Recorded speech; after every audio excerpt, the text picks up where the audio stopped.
to work. So, as part of the manifesto committee, we made 6 promises, and the first promise was to create 20 lakh jobs in the 5 years of the NDA government. So it's the Super 6 promise. The first promise is that. So for us, it's not just a target; it is a pledge to the youth of Andhra Pradesh. And this is perhaps one of the biggest employment mission that has ever been undertaken by a state in India. So every single policy that we have created is with a clear focus to create jobs. And that was the single driving agenda with which our policies have been created. So if you look at it in the last 16 months, we've had firm commitments of $120 billion worth of investments. So these are not MOUs that we have signed and forgotten. In fact, quite a few of them we haven't even signed an MOU. So one great example of it is ArcelorMittal. They're going to build India's largest steel plant in already a steel city called Visakhapatnam. South of Visakhapatnam, they're building a steel plant, and we have no MOU with ArcelorMittal. And it got concluded. The entire understanding with Aditya Mittal and I got concluded over a Zoom call. And the second example of it is, of course, Google, which is India's largest FDI investment ever. And that's again coming to Visakhapatnam, our data city. So that's a testimony of how we have attracted global investments. Even if you look at solar manufacturing, out of the top 10 manufacturers in India, 5 of them are setting up their manufacturing plants in Andhra Pradesh. This is in the Rayalaseema part of Andhra Pradesh. BPCL is investing about 1 lakh crore in refinery. NTPC is investing about 1.65 lakh crores building a green hydrogen hub again south of Visakhapatnam. So each of these investments, though we're talking about investment quantum, for me it is a number of jobs it creates, and that is what is very, very important for me and of course all of us sitting here, and that's the promise that we've made. The Partnership Summit, the theme is quite clear from Andhra's perspective, which is companies driven by speed choose Andhra Pradesh. Across sectors, we have seen that the investment quantum is substantially increasing. Even homegrown companies are investing, even medium-sized companies are investing, north of 1,000 crores in capital expansion, new location. Even a 6 months delay, even a 3-month delay, even a month delay changes their entire business plan. In some cases, it makes it unviable. So speed is the most important thing that is driving investments today here in Andhra Pradesh. That's why companies like TCS, Cognizant, and few more have chosen Andhra Pradesh given the negative sentiment in the sector, because that is the speed that we have delivered. And if you look at it, it's not just in IT. We have extended across blue collar jobs, so manufacturing is core to us. Hospitality is also very, very important. We are one of the very first states to recognize tourism as an industry and give it that status. And the target given by our Honorable Chief Minister is to create 50,000 rooms over the next 3.5 years, because we have finished 1.5 year of a term. So far we have signed about 8,500 keys. The rest we will also complete. So speed is what defines Andhra Pradesh today, and that I believe is our competitive advantage. So a lot of people ask me, why Andhra Pradesh? I'll give you 3 distinct reasons. First one, I think I've spoken about it quite a bit. Our branding is quite clear. Speed. Second is our leader. Mr. Naidu is a leader who has a clear track record of creating new ecosystems, building new cities. So we have an amazing brand, Babu, and we don't hesitate to use it to the maximum extent possible. Please also understand that all the companies that we have grounded are because of the relationships that he has built over the last 4.5 decades of his political career. So these are relationships that we've leveraged, we've worked on, we've interacted, and we're able to ground such amazing companies to Andhra Pradesh. The third clear reason, and I'm sure all of you would have heard in my public speeches also, while many states in India have double engine sarkar, only Andhra Pradesh has double engine bullet train sarkar. I call it the Namo government. Namo is not just Narendra Modi ji, it's Naidu and Modi ji together. So we have the double engine bullet train Sarkar, we are working exceptionally hard. We are very much aligned with the Honorable Prime Minister's vision of Vikasit Bharat. And we have our Swarnandhra vision, which is $2.4 trillion economy by 2047. So we have clear targets, and for all of you who know Mr. Naidu, he's an extremely tough taskmaster. And we've lost track of what day it is. Monday, Saturday, Sunday, everything has just become another day to work harder. So these are clear, distinct reasons why entrepreneurs are choosing Andhra Pradesh and why upcoming entrepreneurs, next generation entrepreneurs should choose Andhra Pradesh. So 14th, 15th of November is our partnership summit in Visakhapatnam. Thanks to CII for giving Andhra Pradesh the opportunity again. CII and Mr. Naidu have a very, very deep relation. It goes back to the early 90s. If you look at the first sustainable building that we have built in Hyderabad, to various partnership summits that we have done together, I think more than 50% of the partnership summits, close to I think 50% of the partnership summits that CII has held has been with Andhra Pradesh, combined Andhra Pradesh, now also bifurcated Andhra Pradesh. So I'd like to thank CII for giving us the opportunity to do it. And why do we call this partnership summit? So it's an opportunity for investors, policy makers, government, and people to come together to look at what are the next generation opportunities. So what are the opportunities in sectors like quantum, AI, material sciences? What are those opportunities that present? And that's what makes it very unique. Yes, there will be MOU signings, and all MOUs are vetted. All these MOUs will be grounded in 12 months flat. So we expect to sign north of about 410 MOUs in addition to about $120 billion worth of investment. So 120 is already done. This is the next $120 billion. These will create close to 7.5 lakh jobs in the state of Andhra Pradesh. So we are looking at investments across sectors, and this will continue to drive the entire relationship together. Partnership Summit is very exciting. Of course, Piyush Goyal ji is joining us, our homegrown MOCA minister. So Ramu is also going to be there. 300 participants across 45 countries are going to be here. 3 out of the G20 nations are going to be represented. 12 multilateral organizations, and we have 72 international speakers who are also going to attend. While MOUs is one part, the larger part is of course the dialogues, and these are meaningful dialogues that will, we believe, set the tone not only for Andhra Pradesh, for the nation. And thanks to CII, we have 48 sessions including 1 plenary, 27 technical sessions, 3 standalone sessions, and 11 state specific sessions. So Andhra Pradesh is also a part of it, but other states, as this is Partnership Summit, other states also will be represented. And run up to the Partnership Summit, there are many foundation stones that are getting laid, ribbon cuttings are also happening.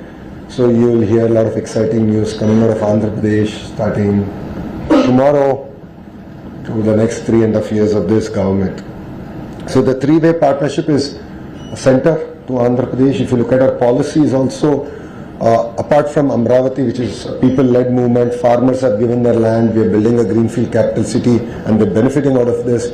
But we have also come up with a policy where 10 farmers together can come and build an industrial park together, and we will support it.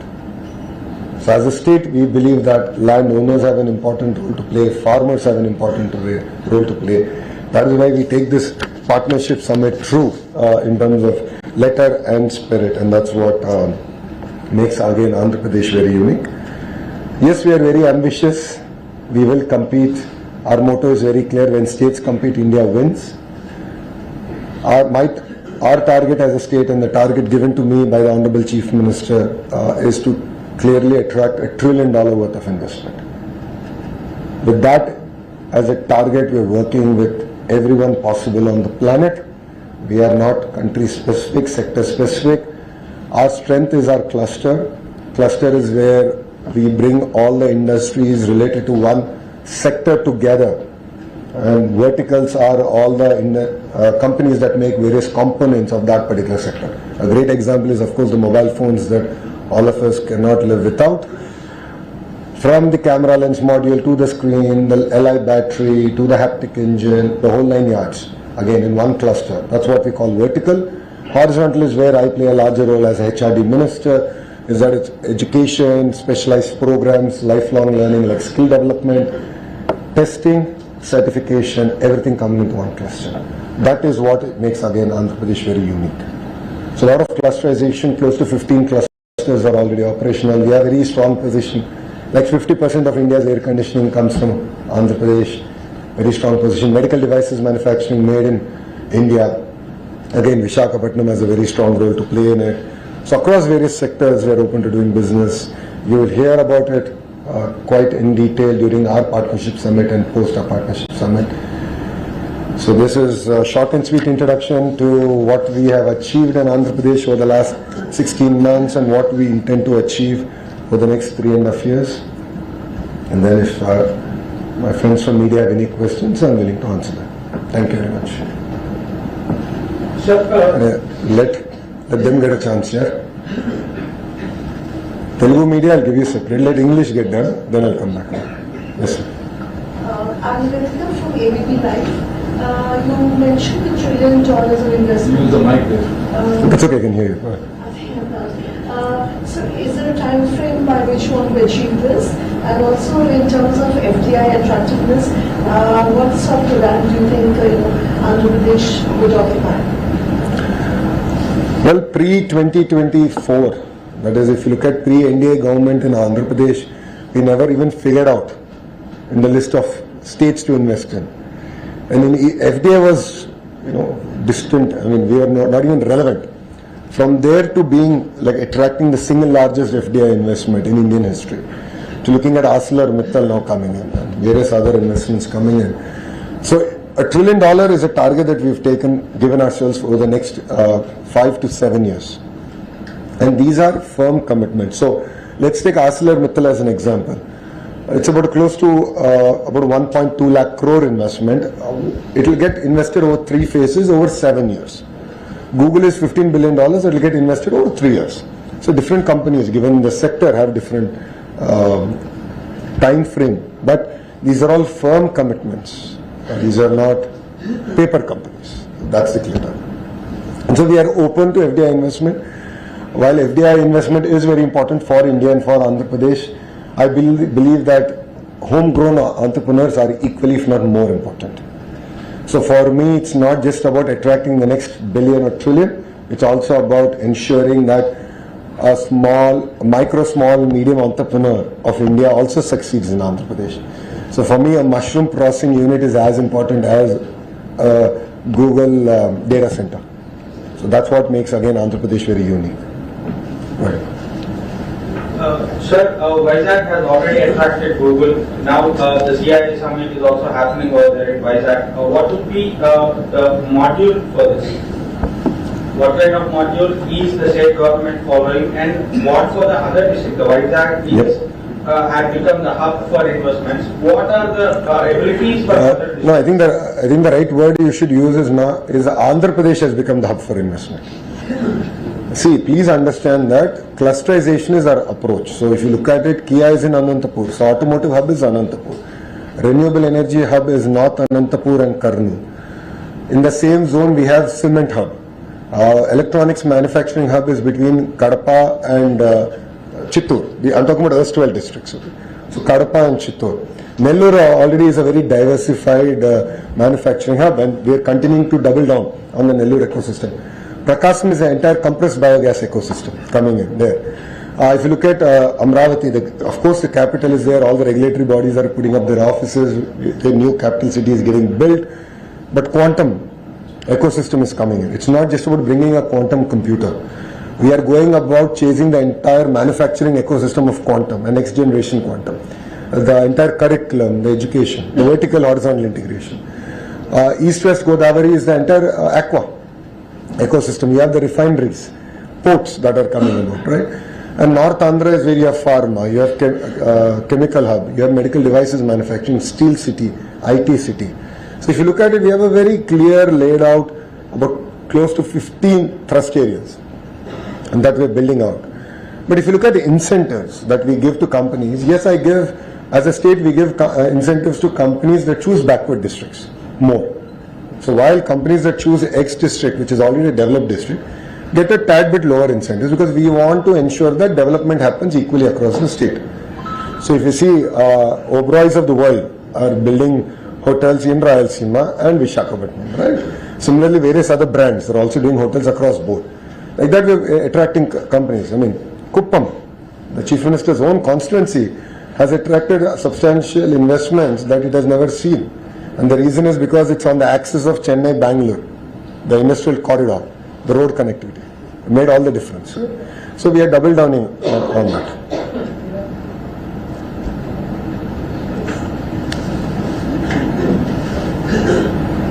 Hi sir, I'm Sunita from ET now. I just have a couple of questions. You mentioned about giving entrepreneurs a push. What specifically are you doing to sort of integrate MSMEs into this huge investment boost that the state is going to expect? You also spoke about electronics manufacturing being one of the sectors. Yeah. In terms of the kind of investments that we can look forward to from global debt, will you be able to give a sense of that? And lastly, you also spoke about $120 billion worth of investment commitments. How much of these commitments could come from, neighboring countries as far as India is concerned, for instance, China, Vietnam? So your first question was around MSME. Sorry, I don't have a pen. We're in a digital age era, so I'm not able to write it down. Can I borrow a pen, please? Thank you. So first was about MSME. Sorry, your second one was global breakup, and third one was neighboring. Okay. So regarding MSMEs, right? So we've restarted our entire startup ecosystem. The last 5 years was the bad 5 years for our state, and you know why. So we've restarted our entire ecosystem under the name of Ratan Tata ji. So it's called the Ratan Tata Innovation Hub, which is based out of Amravati, and there are nodes that go to close to 5 nodes that go to the important districts. There we have specific programs for MSMEs. And we are working with various other organizations, including CI and so on and so forth, on how do you take a 5,000 rupee business and make it a 50,000 rupee business? How do you make a 50,000 rupee business to a 5 lakh rupee business? This is possible when you have mentoring, number one. Number two, when you have educational institutions who are giving a lot of input to the entrepreneurs who are based out of there. So each of these have entrepreneurs leading it. There's next generation entrepreneurs who are part of it. We have educational institutions that have tied to it. And we are in the process of course, raising the money required to also nurture and invest in these startups. So we are sort of rebuilding that entire ecosystem, and that's something that we've done. Where greater impetus is there to MSME. First, second, I think we're one of the very first states, one of the very few states where every assembly constituency we have an MSME park. It was yesterday that the Honorable Chief Minister launched the entire initiative. I think phase 1, close to 58 constituencies is where we have an MSME park. Just focus on MSME. So it's about someone who needs 500 square yards to about an acre. So these are and they create maximum number of jobs. So we totally understand that. And it's also aimed at promoting local entrepreneurs. So these MSME parks are about entrepreneurs in that particular constituency, or entrepreneurs from other constituency who want to be part of that ecosystem, that cluster. So MSMEs, it's very close to our heart. When in spirit, we're actually implementing our MSME outlook. In terms of investments, that's between domestic and global. I would request you to give me 2 more days. This is merely a curtain raiser. I won't be able to.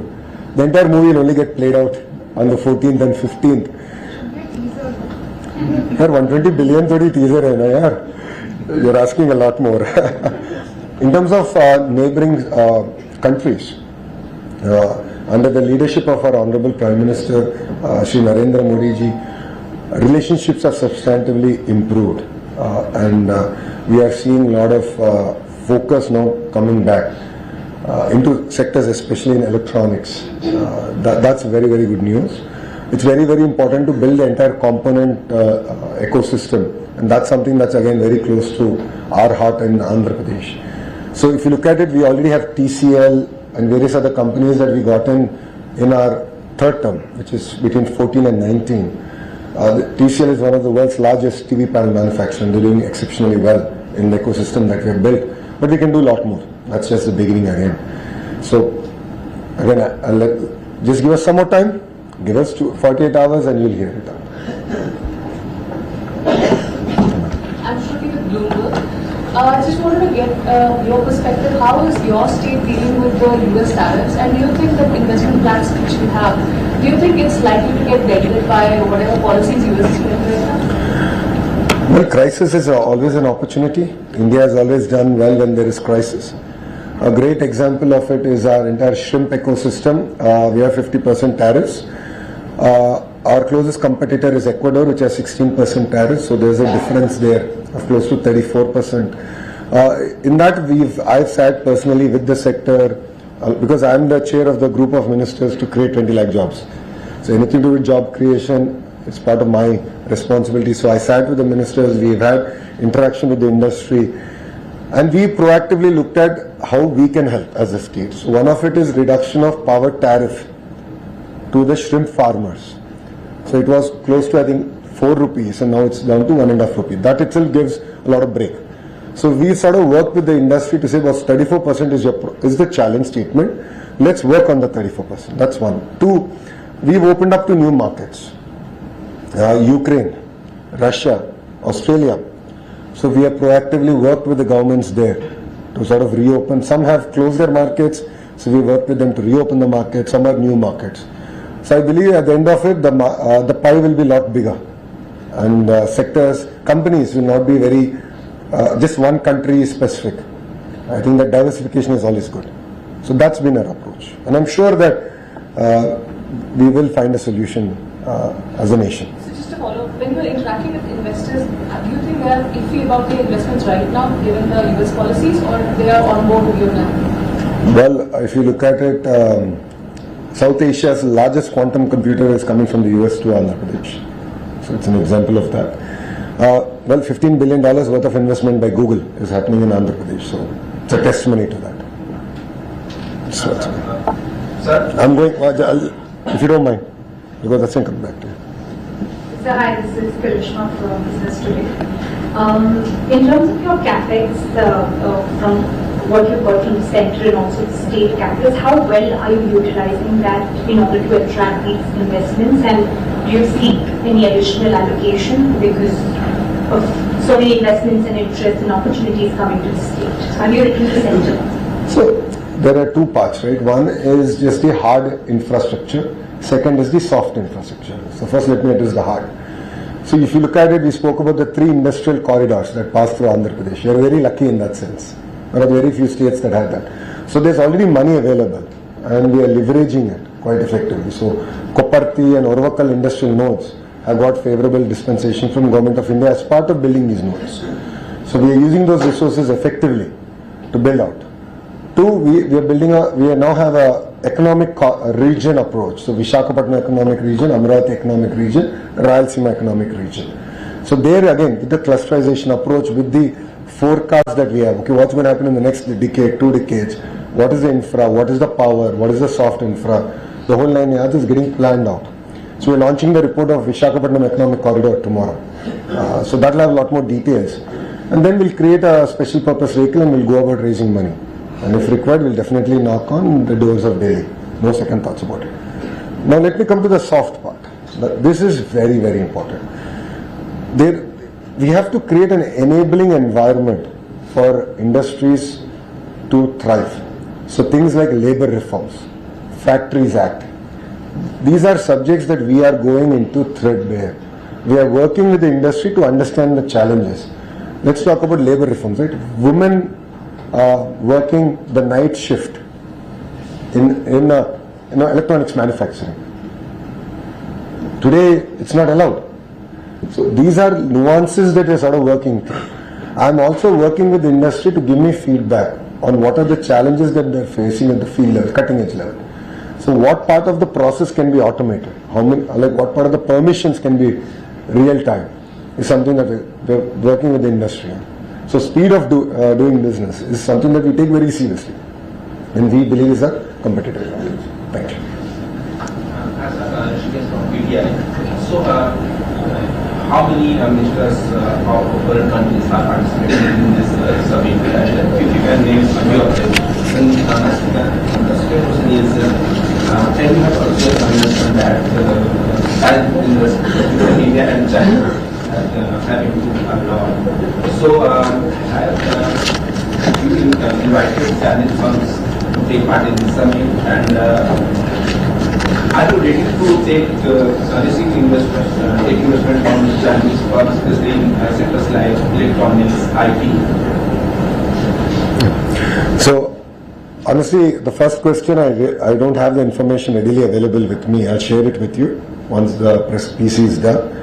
The second part, we are open to taking investment from all the major players in the world and all the major countries that are looking at investing in India. So again, I'm not one country specific focused as a state. I'm sector focused. So electronics, if Chinese companies want to invest in the electronics sector, for me that's a game. But there are a lot of other countries also who have a certain role to play in the electronic sector who are already investing, which is an example of it is South Korea. So we have LG, which is setting up a massive plant in Andhra Pradesh. So like that we are attracting investments from across, but we are very sector specific. And if companies want to invest in Andhra, we are willing to take. We are willing to ensure that they have a soft landing. First question, I'll get the information. Exchange. What delegation more than 50 countries? And ministers, they're trade ministers. So this is almost 30 countries. I know, but I don't want to get the number wrong because again he'll ask me tomorrow. So let me get the right number. I don't have it readily available. But I know that Singapore has 2 ministers coming in. I know various other countries have ministerial delegations. UAE has, they're coming. There are large contingents coming. But let me give the numbers as I get them, please. Thank you. There is of course, a continuing issue in India with regard to land acquisition. Every company says that in Thailand you can get land within a week. In India it takes years. That deters investments to a great extent. How are you trying to overcome that? I believe that Andhra Pradesh has tried to create a large land parcel, but how are you trying to expedite the process of land acquisition? You said Vietnam, right? Is the country that you said? I was Thailand. Sorry, Thailand, right? Thailand is the country where you can get it within a week. Come to Andhra Pradesh, we'll give it to you in 6 days. That is the speed at which we're working. So, see, what's important is to ensure that people are also part of progress. People are also part of the partnership. So, we have created a very proactive policy in that sense. So, if you look at it, even farmers who together can come together and create their own industrial park. So, there are very few states that have done created such kind of policies. Amravati is a great example of land pooling. Of course, last 5 years again has been a distortion, bad dream for Andhra Pradesh. But beyond that, if you look at it, we already have large land banks in place. All the MSME parks already land bank is there. We are now focused on execution. So if you look at ArcelorMittal, it's a sizable project. It's about close to 2,500 acres. We've had no issue. Environmental clearing ho gaya. The whole process is now complete. So we go. I mean, it's equally.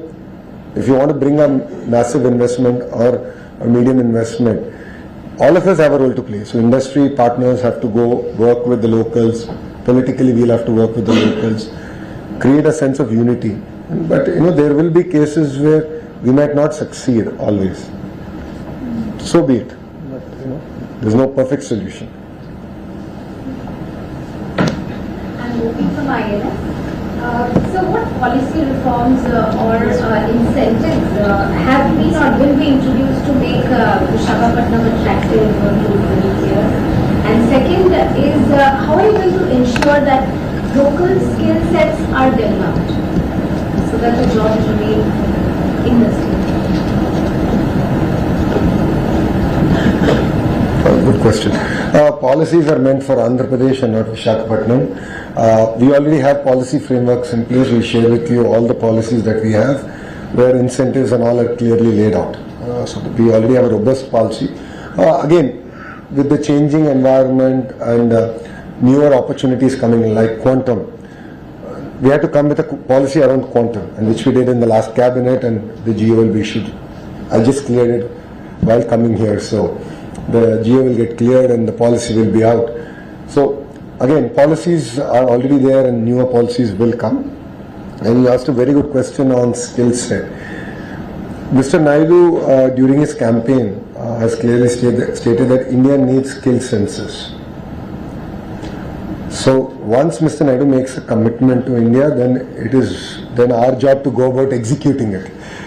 So we've tried, and skill census is not easy because these are trades across sectors. You have a plumber, you have an air conditioning mechanic, you have a carpenter, and so on and so forth, automotive mechanic, or an AI engineer. Now, how do you assess their skills? So, we tried a sort of a skill census in the traditional census way, and I failed.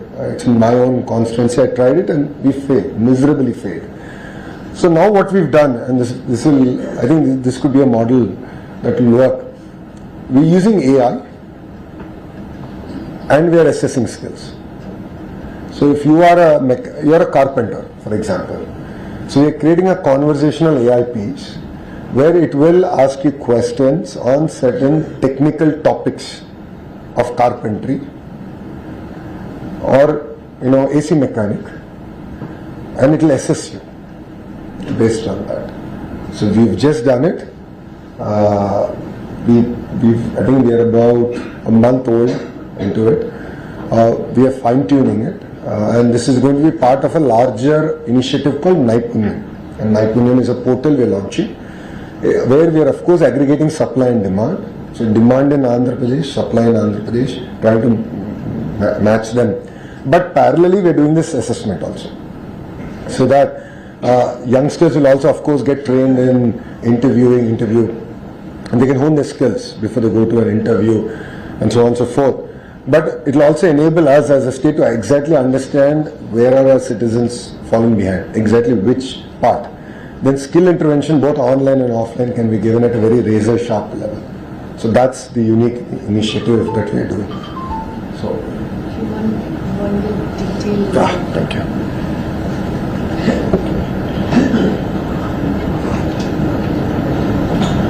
Okay, so we have this is quite a big number, but we have 464 overseas delegates, we have 58 diplomats, 13 ambassadors / high commissions, 4 deputy heads of mission, 62 countries. 5 consular generals, 62 countries that are represented is what we currently have, and various countries are bringing in the delegation. Exact ministerial delegation, I'll send the details. That's not here, but I'll send the details to you. Yeah? Thank you. I have a question regarding the last government. Do you have a message for them? Because when Andhra Pradesh got Google, there was a certain statement started. Well, I think it's good that states are competing. As I said, when states compete, India wins. Competition is very good. If you look at it erstwhile, if I may, Naidu 1.0, in 94-95, during that what I call the golden era for combined Andhra Pradesh, it was Mr. Naidu and SM Krishna ji who were competing for investments to get foreign dignitaries to come and visit. There's a whole fight between SM Krishna ji and Naidu ji when Mr. Clinton visited India, which state should host, and then of course he came to Hyderabad. So that's good. That's how I believe that both cities did exceptionally well, and I think states will do exceptionally well. So competition is good, and we invite competition. It gets the best out of us. Thank you. Yeah, out of the 120 billion dollar investment commitment that you said, how much is expected from the overseas? And these are the sectors. Give me time till 14th and 15th. I'll officially tell you. This is only a curtain raiser. You're asking for all the information. All the details are there. 14th, 15th will officially announce it. Yeah? So energy bhi hoga, manufacturing bhi hai. Both domestic and foreign investments are also there. Will be new, not the already. No. No, wo ho gaya. We are busy now laying foundations here. For the 120 billion that have committed from 1st of this month till now, almost 3 months, our calendar is tight. So we are busy laying foundation, including ArcelorMittal, Google, various other developers coming in, building grade A office space, solar cell manufacturing. So, this is in addition to that. And Deeptiman, right from Indian Express. One small question is, in the past 16 months, what is the quantum of investments that you've been able to actualize on ground in Andhra Pradesh? And if you can tell us, the sectors which have attracted, the maximum investments, just 2-3 sectors at the top. In terms of sectors, maximum dollar investment would of course be energy. Renewable energy is one sector that we've attracted substantive investment. Second, of course, would be steel, thanks to ArcelorMittal, and in the recent cabinet also we cleared one more, which is coming to Vijayanagaram, which is one of the backward districts of Andhra Pradesh, North Andhra, but backward district. So we've attracted one more. I thought we had only one steel city, then of course second one came thanks to ArcelorMittal. Now third one is coming up. So that's another investment that we've attracted. So steel is one big sector, and of course IT. Thanks to now the entire data center ecosystem that we've built. In terms of the 120 billion exact details, let me come back and share that with you. But with all fairness, I would say greater part of it is actually getting grounded as we speak. Because please understand that I think we've just signed Google or announced Google, I think about 45 days back, and we are laying foundation. So, what are the jobs actually you created in last 16 months? Or actual number of jobs you created in last 16 months? About close to 2 lakh jobs directly we created. Yes, sir. Sir, Ashish from this side. Investments like Google or ArcelorMittal also create a lot of step-down industries. Let's say, for example, the Google investment will create investments which looks after a lot of telecom industries that try to get there. So how prepared are you to also offer them incentives on par with other states or let's say even other countries? Other states, absolutely. Other countries, case by case, we'll have to evaluate. But you are absolutely right. The kind of multiplier effect it has is substantive. And that is why we are giving something called an early bird incentive. So companies that have chosen in certain sectors, Andhra Pradesh, now, the first 10 companies will have a better incentive package, because we believe that they are the catalyst that will build the entire ecosystem. So, as you rightly said, a data center has a potential to create a 25x multiplier impact. So after we signed Google, we flew back with the Honorable CM and we were there with him. The entire discussion was, what are the next steps to get the 25x multiplier? In terms of fintech various other sectors, including manufacturing, because these servers have to be upgraded every periodic time. So how do you get that manufacturing ecosystem again into Andhra Pradesh? So this is something that we threadbare discussed. Now, are we there? Are we ready? Absolutely, we are ready to attract investments. Is the infrastructure built? It is getting built out. So I'll give you an example. Now, our entire ambition is to build a 6 gigawatt of data center capacity. That is my policy stand. And once Mr. Naidu gives a policy stand at 6 gigawatt, you have to do, we will do it. We will not, all of us sitting on this side of the table will not even sleep till it's done. That's great, 6 gigawatt is great. Now I have to get 6 gigawatt of renewable energy. And I need a base load, which could be different fossil fuels. So I have to work on solar, wind, pump storage projects. I have to make sure that they commission in time with the data centers coming on stream. And then I have to ensure the base load, which is fossil fuel, certain type of maybe a bit of thermal or gas, whatever it is. The base load has to also be in place. So we are working. That is why there is a group of ministers that is created by the Honorable CM to ensure that this coordination among ourselves and ensure that we are able to, in toto, execute these projects. Because again, we don't want that our company aa gaya, but there's no road. Or data center is built, bijli nahi hai. We don't want to be in that situation. Absolutely. We'll only make India proud. Don't worry. Thank you. Sir, you said that India, many states have double engine sarkar, but only Andhra Pradesh have double engine speed bullet train sarkar. Yes. Even CM Naidu, Honorable CM Naidu, in his previous public meeting, he said that many investors are ready to invest in Andhra Pradesh, but they are worried about if the regime change happen, who will give the security for the investments. So what you have also just now mentioned in many of your saying that the previous 5 years were absolutely went wrong for Andhra Pradesh. Are any other investors asked you on place that yes, what would be the if previous regime comes into power? For 6 months I had those questions. After that everyone forgot, everyone's moved on. Everyone understands that whatever India government does stands the test of time and politics. So if you look at it, yes, there was some damage, but because of the strong policies and the framework that the government followed in each of this while giving a project or executing a project, has ensured that the project has continued. So if you look at it, PPAs were unilaterally cancelled. The court again struck it down because whatever process was followed was ironclad. Amravati, they tried shifting the capital. The court said no way. Why? Because there is a strong agreement between the farmers and the government to ensure that the capital will remain where it is, and a capital is not just about administrative buildings, it is about the High Court and various other institutions that make up a truly vibrant capital.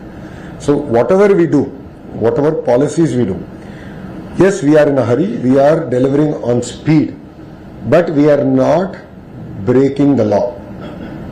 Due process is being followed on every decision that we take. Every proposal, due process is followed. Only after that we do. So yes, we will have SAPC one day, SAPB next day, Cabinet third day. 3 days we are clearing proposals. But we'll ensure all 3 meetings happen. All the viewpoints in those meetings are considered when it comes to the Cabinet meeting. So due process is being followed. Thank you. Yeah, I think with this, we are completely running out of time, and our Minister has very important engagements. So thank you very much for joining this very interactive and engaging session, and thank you, Honorable Minister, for sharing his vision and perspective and the policy direction ahead. And I would request you all, invite you all once again to come and witness, see for yourself. I think a lot of the questions will be answered there itself. Thank you so much. Thank you. Thank you. That would be great. And hyper on WhatsApp. Oh, great. Wonderful. That will All of them know.